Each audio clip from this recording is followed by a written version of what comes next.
Topper बनने के लिए आपको केवल मैथमेटिक्स पढ़ना होगा क्या? मान लेते हैं कि मैथमेटिक्स में आपने 100 में 100 कर भी लिया, तो क्या आप उससे टॉपर बन जाएंगे क्या? आप जिला स्तर का, आपका राज्य स्तर का नंबर आ सकता है? संभव नहीं है।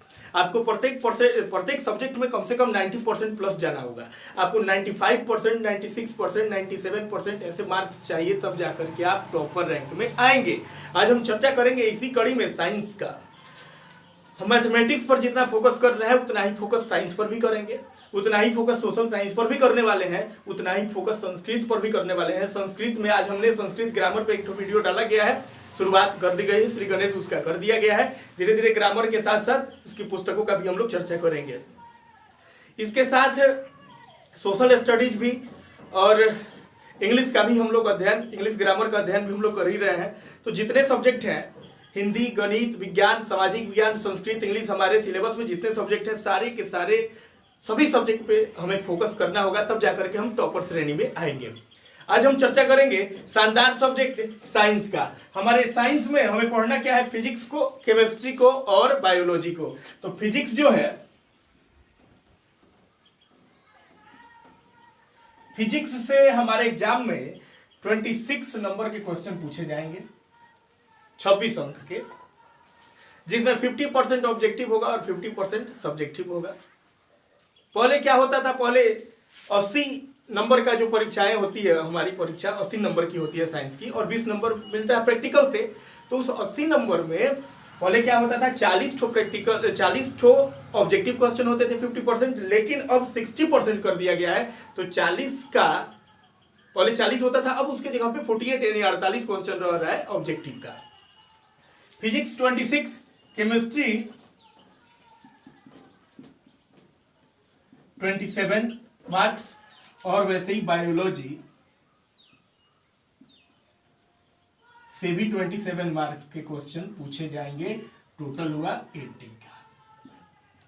प्रैक्टिकल प्लस कर दीजिए 20, मिला करके हो जाएगा 100। 80 मार्क्स में आपको कम से कम 78 लाना होगा, कम से कम। हम 80 के लिए पढ़ाई करेंगे, और आपको स्कूल से जो प्रैक्टिकल में जो मार्क्स मिलेंगे वो 19 या 20 मिल सकते हैं, या आपका 97 के अप्रोक्स मार्क्स होगा। ये आपको टॉपर बनाएगा। बनना चाहेंगे तब, नहीं बनना चाहेंगे तब भी कोई बात नहीं, हो सकता है खींच खाच के पास कर जाए, लेकिन नहीं, सपना बड़ा देखिए। जो बड़ा सोचता है ना, वही बड़ा बनने की काबिलियत भी रख सकता है।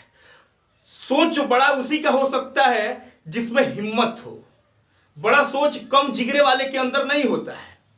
सोच को बड़ा रख करके काम कीजिए, सफलता आपको बड़ी मिलेगी। जो बड़ा सोचता है उसको बड़ा मिलता है, जो छोटा सोचता है उसको कुछ नहीं मिलता है। तो 97%, 98% से कम सोचिएगा, मजा नहीं आएगा पढ़ाई करने का। इससे बेहतर है कि पढ़ाई को छोड़ दो।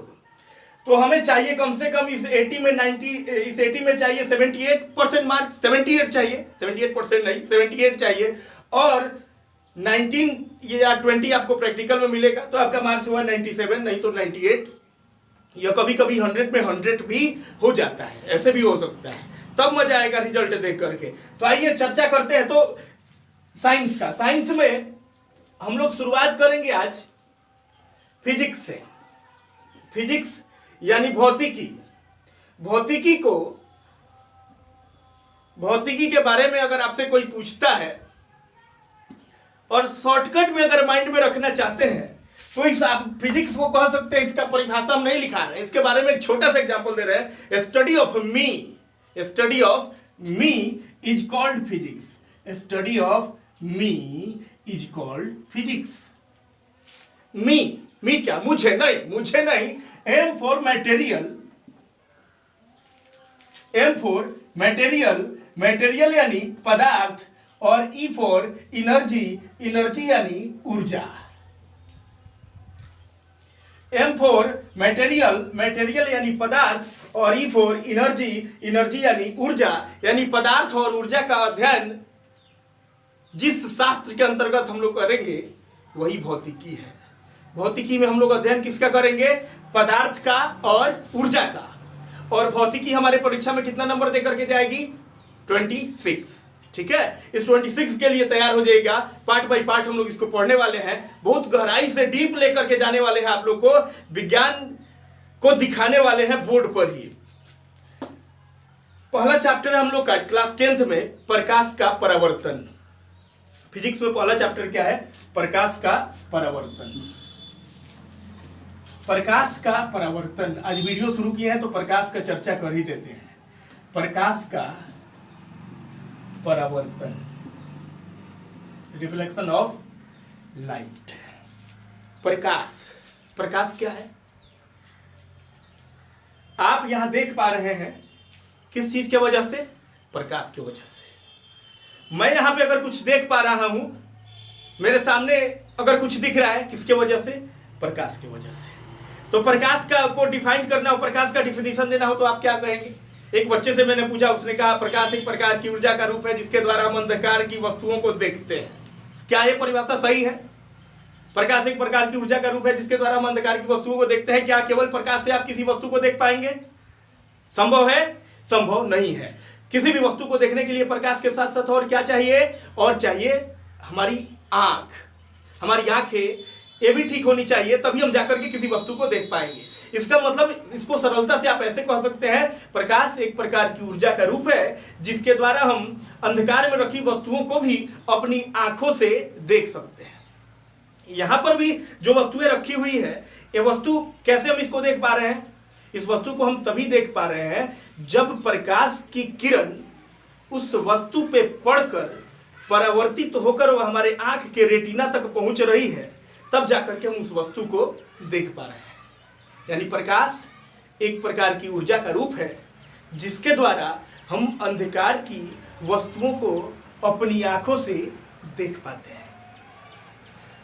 संसार की सभी वस्तुओं को दो भागों में बांटा गया है, प्रदीप्त वस्तु और एक अप्रदीप्त वस्तु। तो प्रदीप्त वस्तु का मतलब क्या होता है? प्रदीप्त वस्तु का मतलब होता है जिसमें उसका खुद का प्रकाश हो, जो खुद प्रकाशमान हो, और अप्रदीप्त वस्तु जिसमें खुद का प्रकाश नहीं हो। हमारे सामने एक बेंच रखा हुआ है, उस बेंच, वो एक मान लीजिए अंधेरा है, अंधेरे में क्या हम उस बेंच को देख पाएंगे? नहीं देख पाएंगे। उस अंधेरे में रखे उस बेंच को देखने के लिए हमें क्या होगा? प्रकाश की आवश्यकता होगी। प्रकाश, जब तक प्रकाश उस पर पड़ेगा तो केवल उस पर पड़ने से हम नहीं देख पाएंगे। उस पर पड़ करके जो प्रकाश की जो किरण है वहां से परावर्तित होकर के जब हमारी आंखों के रेटिना तक पहुंचती है, तब जाकर के हम उस वस्तु को देख पाते हैं। कुछ लोग जंगल में भ्रमण कर रहे थे और भ्रमण के क्रम में उन्होंने प्लान किया, 4 लोग थे और चारों ने प्लान किया मिलकर के कि हमें हाथी देखना। हम लोगों ने हाथी नहीं देखा है। वो लोग एक माहौत के पास गए, बोले कि हम हाथी देखना चाहते हैं। उसने कहा कि हम 200 रुपया लेंगे तब जाकर के आप लोगों को हाथी दिखाएंगे। इन्होंने कहा लेकिन हमारे पास मात्र 100 रुपया है। तो उसने क्या किया कि इन लोगों के आंखों पे पट्टी बांध दिया और हाथी को सामने ला करके रख दिया। क्या लग रहा है आप लोगों को कि वो लोग हाथी को क्लियर देख पाए होंगे? क्या वो लोग हाथी को क्लियर नहीं देख पाए होंगे। उसने एक शर्त रख दी थी कि हाथी को आप लोग टच कर सकते हैं लेकिन देख नहीं सकते। इन लोगों ने टच किया, जो जहां पे टच किया था वैसे अपना फीलिंग बता रहा था। कुछ लोगों ने पोंछ छू दिया था तो बोल रहा था कि वो हाथी झाड़ू जैसा है। जिसने उसका घुटना छुआ था बोल रहा था बहुत वो हार्ड है। जिसने पेट छू दिया था बोल रहा था पहाड़ जैसा है। अलग अलग फीलिंग उन लोगों की थी, लेकिन आंख में पट्टी पड़ने के कारण वो उसे नहीं देख पाएंगे। एक अंधा व्यक्ति के सामने कितना भी ज्यादा प्रकाशमान स्थान पे उसको रख दिया जाए और किसी वस्तु को वहां पे रखा जाए, क्या उसको देख पाएगा? उसको नहीं देख पाएगा। तो किसी भी वस्तु को देखने के लिए हमें आंख भी चाहिए और प्रकाश भी चाहिए, तब जाकर के हम किसी वस्तु को देख पाते हैं। यही प्रकाश का डिफिनेशन है। आज रहने देंगे वीडियो में, बस इतना ही। इसको ज्यादा आगे नहीं बढ़ाएंगे। इसके बाद हम जब आगे वीडियो लेकर के आएंगे तो प्रकाश से रिलेटेड, प्रकाश से संबंधित जुड़ी सभी बातों का उल्लेख करेंगे और चैप्टर को आगे बढ़ाएंगे और आपको आपके टॉपर बनने का रास्ता को प्रशस्त करेंगे और आपका जो मार्ग है वो क्लियर होता जाएगा। तो रहने देंगे बस आज के लिए, बस इतना ही। बहुत बहुत धन्यवाद।